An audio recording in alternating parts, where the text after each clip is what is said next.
الحمدللہ رب العالمین والعاقبۃ للمتقین والصلاۃ والسلام علی سید الانبیاء والمرسلین اما بعد۔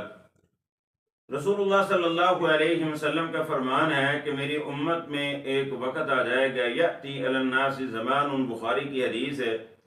کہ انسان پرواہ نہیں کرے گا کہ میرے پاس حلال کے پیسے آ رہے ہیں یا حرام کے پیسے آ رہے ہیں۔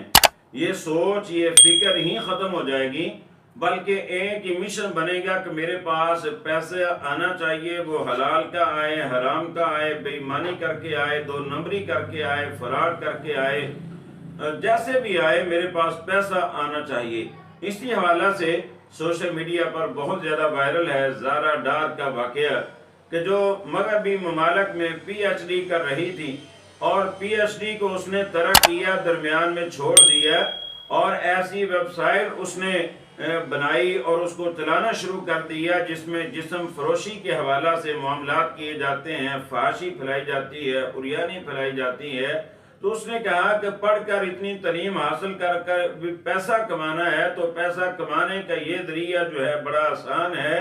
تو جسم فروشی کا جو دھندہ ہے، فحاشی پھیلانے کا جو دھندہ ہے، اس کو پھیلانا شروع کر دیا۔ جس طرح اللہ رب العزت معاف فرمائے، بیشتر ہمارے ماحول معاشرے میں ایسے مسلمان موجود ہیں جو ایسی گندی سائٹیں چلاتے ہیں، ویب سائٹ چلاتے ہیں جس میں فحاشی، عریانی اور جسم فروشی اللہ رب العزت معاف فرمائے یہ دکھلائی جاتی ہیں۔ تو رزق ضرور کمائیں، لیکن اللہ رب العزت نے قرآن میں حکم دیا ہے، سورۃ البقرہ آیت نمبر 168، یا ایھا الناس کلوا مما فی الارض حلالا طیبا، اے لوگو حلال کماؤ اور حلال کھایا کرو، ولا تتبعوا خطوات الشیطان، شیطان کے پیچھے نہیں چلنا کہ جیسے چاہتے ہیں رزق کمائیں، جیسے چاہتے ہیں گاڑی حاصل کریں، کوٹھی حاصل کریں۔ انہ لکم عدو مبین، شیطان تمہارا کھلا دشمن ہے، اور اس کی کوشش ہے کہ تمہیں دنیا کے چکروں میں الجھا کر تمہیں جنت سے دور کر دیا جائے اور تمہیں جہنم کا مسافر بنا دیا جائے۔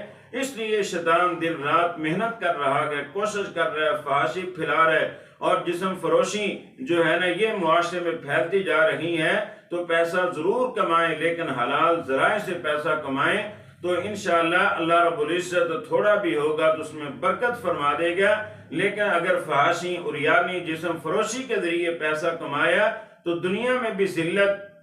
اور آخرت میں بھی اللہ رب العزت نے ایسے لوگوں کے لیے بڑا سخت ترین عذاب اللہ رب العزت نے تیار کیا ہے۔ اللہ رب العزت ہمیں حلال کمانے کی، حلال کھانے کی توفیق عطا فرمائے۔ سبحانک اللہم بحمدک، اشہد ان لا الہ الا انت، استغفرک و اتوب